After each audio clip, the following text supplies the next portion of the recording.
You ask Tiger to solve. This deals with linear equations with one unknown. The final result is x equals 1/3. Let's solve it step by step. Swap sides. Group all constants on the right side of the equation. Subtract 30 from both sides. Simplify the arithmetic.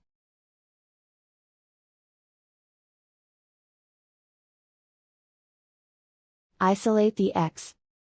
Divide both sides by 9. Simplify the fraction.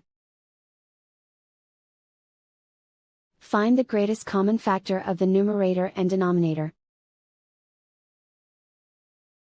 Factor out and cancel the greatest common factor. And so the final result is x equals 1/3.